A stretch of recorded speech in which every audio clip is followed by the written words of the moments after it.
You are listening to Commission 6-8. It is Monday, October 13th in the greatest country on earth. I am your host, Randy Millette, and this is Commission 6-8. Today, we're talking about the normalization of the trans agenda. We're going to look at a Supreme Court case, Chiles versus Salazar, and as always, we're going to see what the Bible has to say about it. So let's go!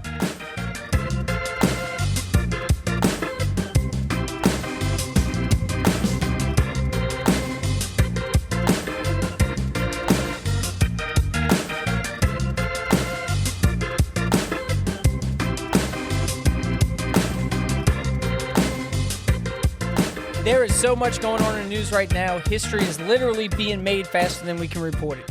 Just as I'm sitting down to record this, President Trump has made his way to the Middle East. He landed in Jerusalem this morning where he gave remarks. He is now in Egypt, and of course everyone knows he's in the middle of brokering a historic peace deal, possibly one of the most significant peace deals of our lifetime.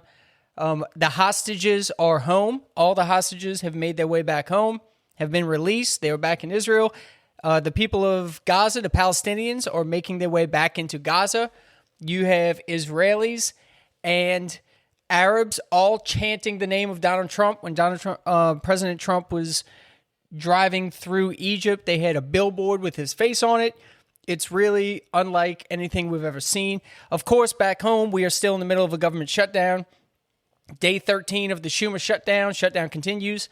Development since the last episode, President Trump has rerouted tariff money to pay WIC for families in need, and he directed Pete Hegseth and the Pentagon to find money to pay the troops. So on the 15th, the military will be receiving a paycheck. But there are still plenty of federal workers that are going to be going without paychecks, and there are still talks of permanent layoffs and doing away with entire government agencies deemed inefficient and unnecessary.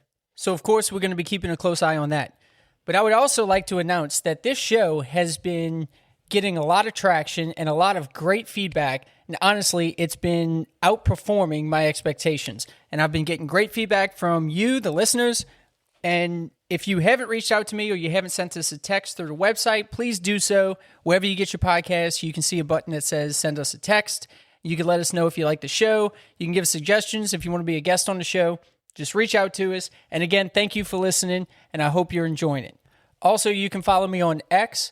My handle is Randy J. Millette, so go find my page and give me a follow.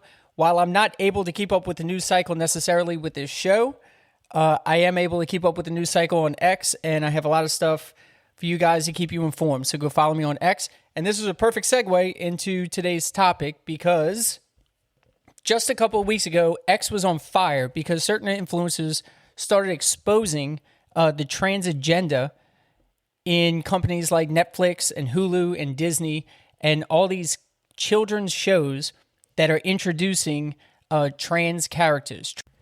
And not just trans, but gay, lesbian, bisexual, non-binary. There's been a tremendous uptick in the representation of LGBTQ plus characters in TV, and especially in children's shows. Now, I compiled a list, which I then posted on X, of just Netflix. On Netflix, there are 8 shows that are marketed specifically to children that have LGBTQ plus characters.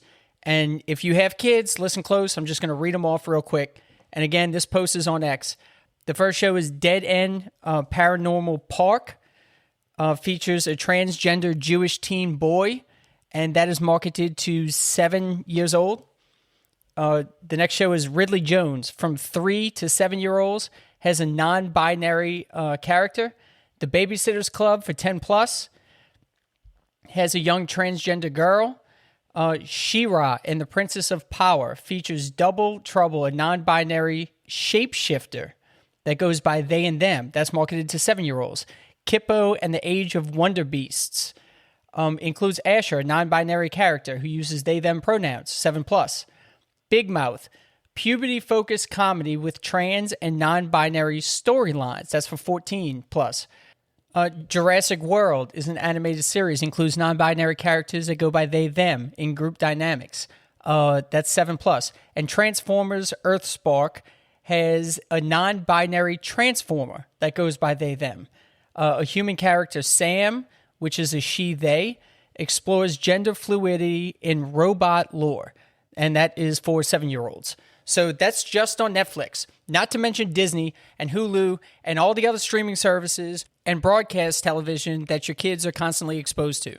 In fact, recent reports show that LGBTQ plus representation is around 11.9% of regular characters on U.S. broadcast TV, 19% on primetime broadcast networks, and has been as high as 27.3% in inclusive films. And not only does the representation percentage grow every year, but it is overrepresented in media when compared to population statistics of LGBTQ plus people in society. So in other words, if you went only by representation in media, you would assume that there is a much larger LGBTQ plus population than there really is. So why is this the case? Why is the LGBTQ community so heavily misrepresented in media? Well, it's not by accident. There's a company called GLAAD, G-L-A-A-D, which stands for Gay and Lesbian Alliance Against Defamation. This nonprofit organization was founded in 1985 and headquartered in Los Angeles, and the current CEO is Sarah Kate Ellis. Their mission statement is as follows: to rewrite the script for LGBTQ equality by tackling tough issues and shaping narratives to provoke cultural change. On their website, it says, GLAAD demonstrated not only media's powerful influence, impacting how people treat others, how they vote, and their daily decisions, but our own authoritative potential to lead the conversation, reshape the narrative, and ultimately change the culture. It goes on to say, using the best practices, tools, and techniques we've perfected over the past 30 years, the GLAAD Media Institute turns education into armor for today's culture war, transforming individuals into compelling storytellers, media-savvy navigators, and mighty ambassadors whose voices break through the noise to incite real change. So straight from the website, they admit that we are in a culture war. Now, we didn't start this war. We were just living our lives. They started a war, and their goal is to change the narrative. Their goal is to transform individuals. Their goal is to change us. Their goal is to change you and to change your children. Do you think it's a coincidence that the youngest generation has the most trans and the most LGBTQ people coming out in recent history? It's not a coincidence. It's the result of an effectual, targeted campaign by people like Sarah Kate Ellis and companies like GLAAD. Now, it used to be that transgender and gender dysphoria was considered a mental disorder, but in 2019, the World Health Organization removed that label of a mental disorder from being transgender. It is now a proven fact, according to the World Health Organization and according to any search engine or media outlet that you look at, that transgenderism is not a mental disorder. And now, if you refute that and you say that believing that you were a member of the opposite sex than you were born is mentally unsound, then you are labeled transphobic. We've heard homophobic, transphobic. Basically, if you don't comply with the narrative of the LGBTQ community, then you are transphobic. Now, I want to break down this word because words matter, okay? Transphobic, of course, we know what trans is, and phobic comes from the word phobia, which is Greek. And if you look up the word phobia, you will find that phobia is an anxiety disorder defined by an irrational, unrealistic, persistent, and excessive fear of an object or situation. So now, if you don't comply and you don't agree and you are not an ally of the LGBTQ community, then you are transphobic and you have the mental disorder. So society now tells us that people who believe that God essentially made a mistake when they were born and made them the wrong sex is normal. But if you disagree with that, then you have a mental disorder. You are transphobic. My Bible says that I am fearfully and wonderfully made. My Bible says that God doesn't make mistakes. My Bible says that I am a child of promise and called to a purpose, but society says that I have a disorder. We didn't wage this war. This war is being waged against us. And look how the community refers to people who support them. If you support the movement, you're an ally. And words matter. They call their supporters allies because what's the opposite of an ally? An enemy.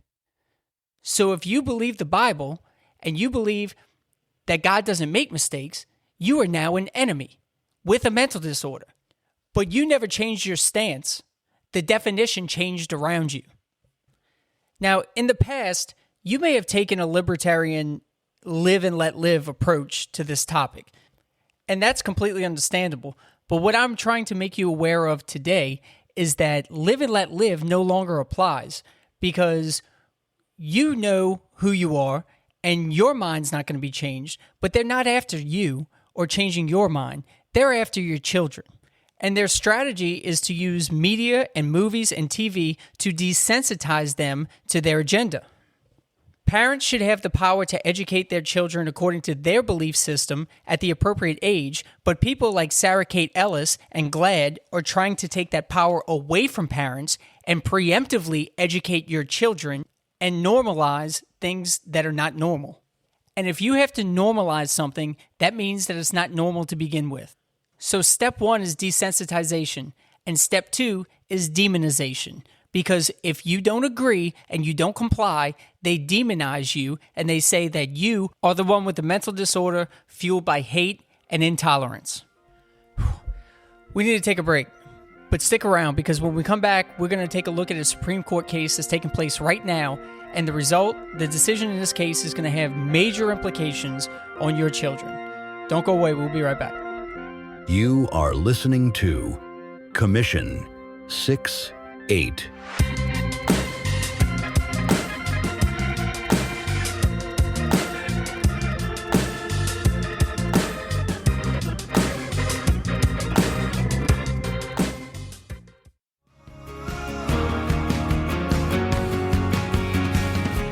This episode is brought to you by Living Proof Church, a non-denominational, spirit-filled church in Araby, Louisiana. Services are held Sundays at 10 a.m. and live streamed on YouTube. Visit us at livingproof-church.com to plan your visit.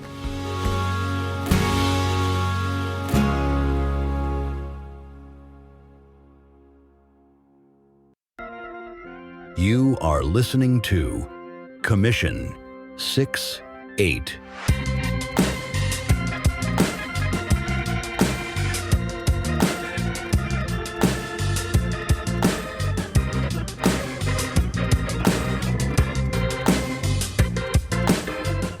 All right, Chiles versus Salazar, docket number 24-539, is a pending United States Supreme Court case. It's currently before the court, and on October 7th, they just had their oral arguments.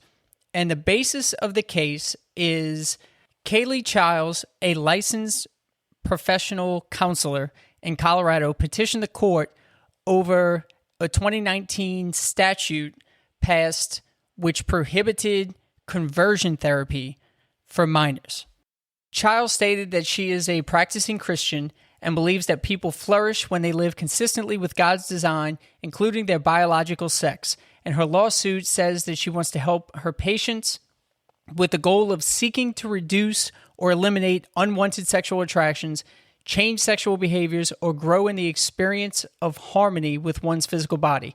But she contends that the law violates the free speech and free exercise clause of the First Amendment. Okay, so there's a lot to unpack here.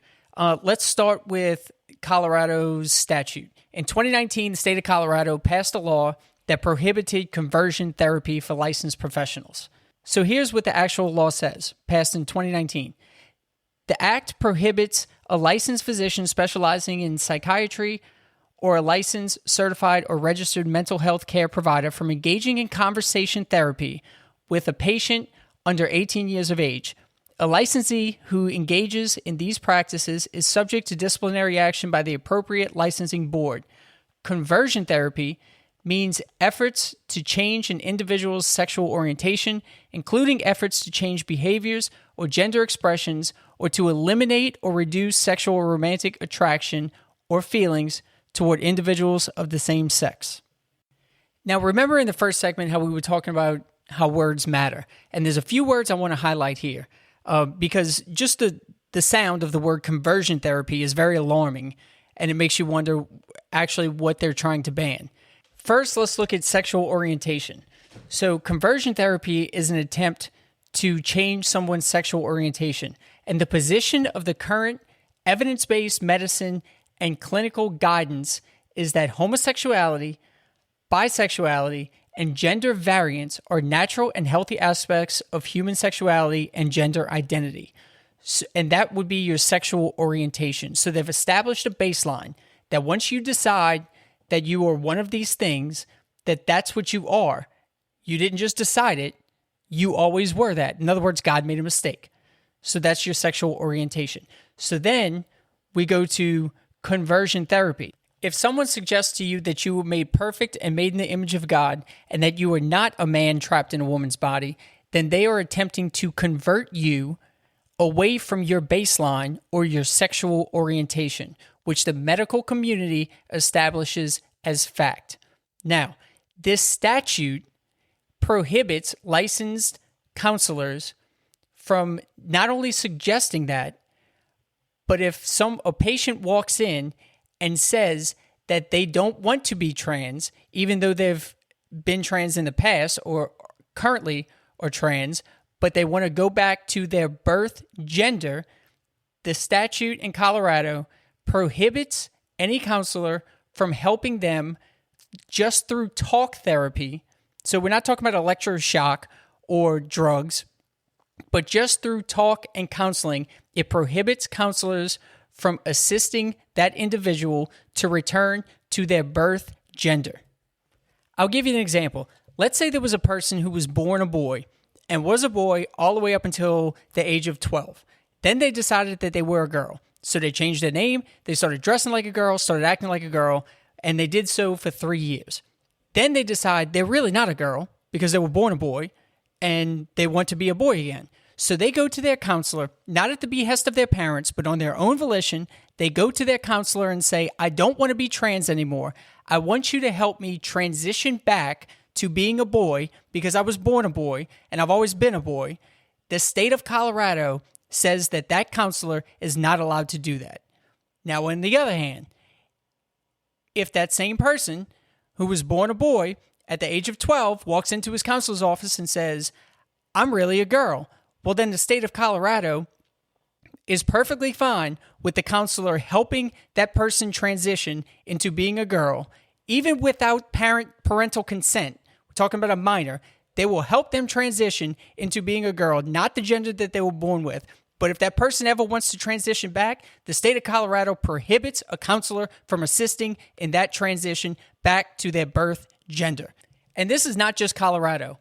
Currently, there are 24 states and the District of Columbia have anti-conversion therapy laws on the books. So half of the country right now, if a minor walks in to their therapist's office and wants to transition back to their birth gender or not be gay, the law in those states prohibit the counselor from assisting their patient to do so. So now that brings us to the Supreme Court case. Kaylee Chiles, who we've established is a Christian counselor in Colorado, petitioned the court saying that if her patients come to her and want help transitioning back to their birth gender or becoming straight, who currently identify as gay or bisexual or non-binary, that she wants to be able to assist them from a biblical standpoint to do so. And she petitioned the court, and she lost in the district court, and she lost in the 10th Circuit, and now it's up to the Supreme Court. And I'm going to play you a few clips here. The oral arguments, the entire oral arguments were recorded, and I listened to the whole thing. It's an hour and 25 minutes long, but I'm going to play you a few clips of the current oral arguments of this case. So this first clip, you're going to hear Justice Alito ask a question, and then the responses by Shannon Stevenson, who is representing the state of Colorado. I don't really see a difference between the argument that you're making now and the argument that I thought we rejected in NIFLA, that professional speech is a special category that's outside normal First Amendment scrutiny. But let me put that aside and ask about your interpretation of the statute at this stage in the litigation. And let me give you this example. Suppose an adolescent male comes to a licensed therapist and says he's attracted to other males, but feels uneasy and guilty about those feelings, and he wants to end or lessen them and asks for the therapist's help in doing so. Under your interpretation of the statute, is that banned? So, Your Honor, our interpretation of the statute turns entirely on whether the purpose of the therapy is to change the person's sexual orientation or gender identity. If that what is the answer to my question? Is that banned or is it not banned? If the therapist told him or he asked, "Can you help me become straight?" the answer would be it would be banned. If it was, "Can you help me cope with my feelings as to how I am and how I want to live my life?" that's permitted. So here you have the state's position as plain as day. Once you are gay, even if you desire to become straight, a therapist cannot help you do so. Now listen to Justice Alito clarify this as viewpoint discrimination.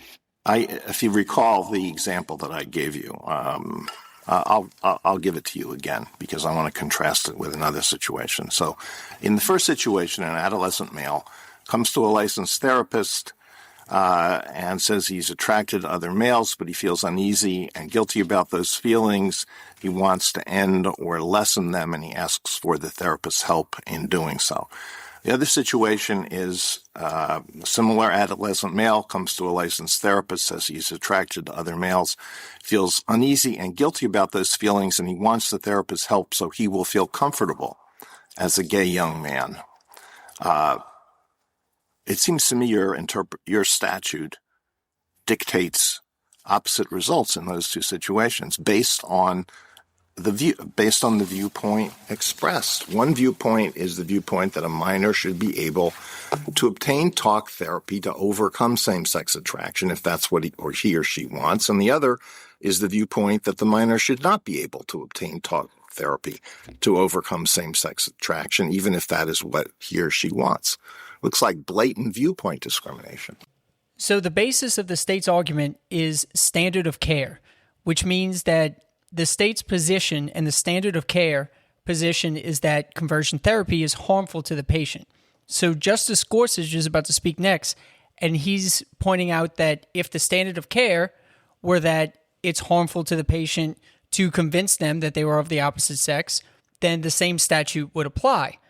But getting to the heart of why this is being banned is because the medical community has established a standard of care saying that it is harmful to assist a patient in becoming straight or transitioning back to their birth gender.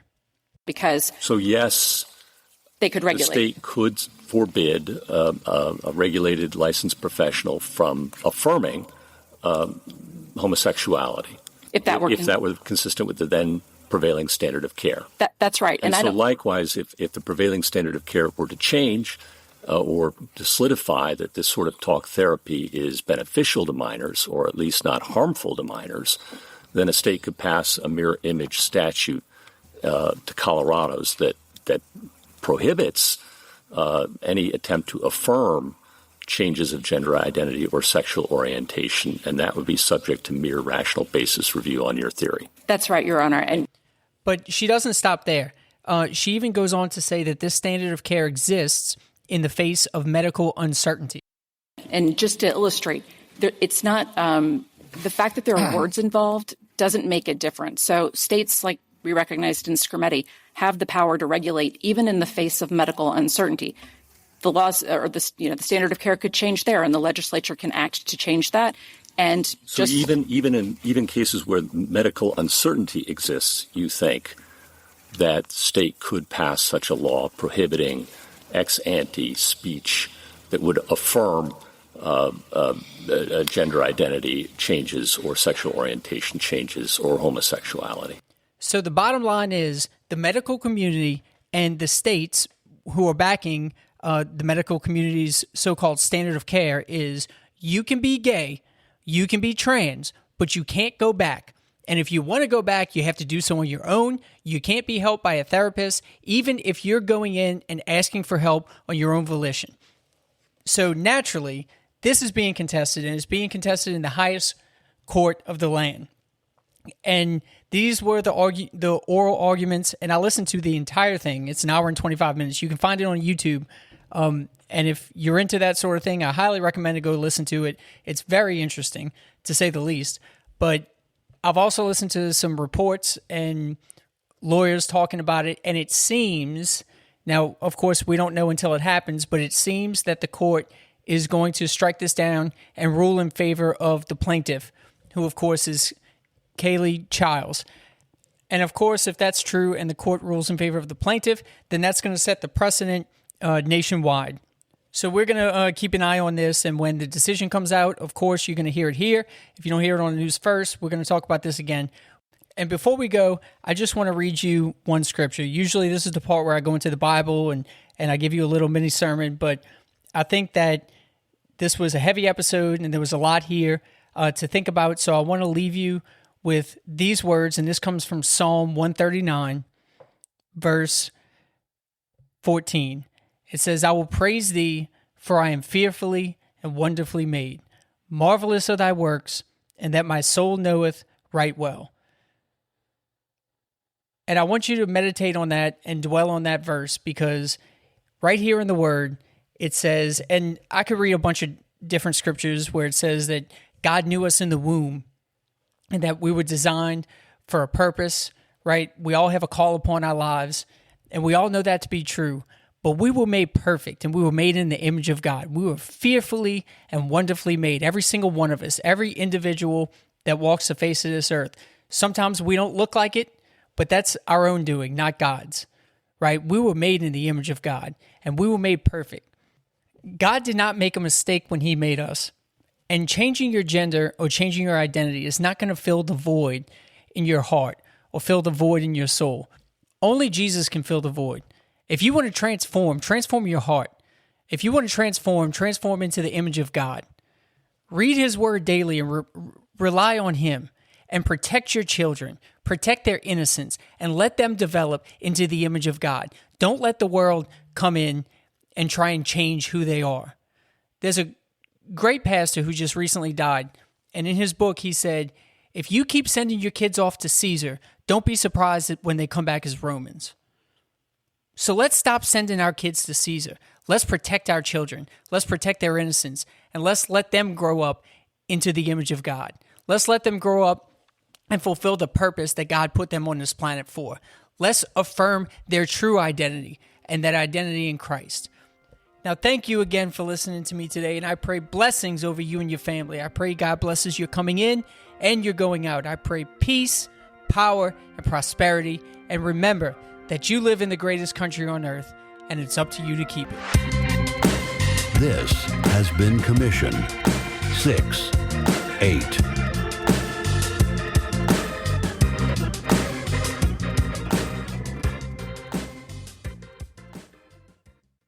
I invite you into the roller coaster ride of my life in the award-winning book, For Such a Time as This, How I Navigated the World of Multifamily Real Estate to Close My First Deal, and How You Can Too.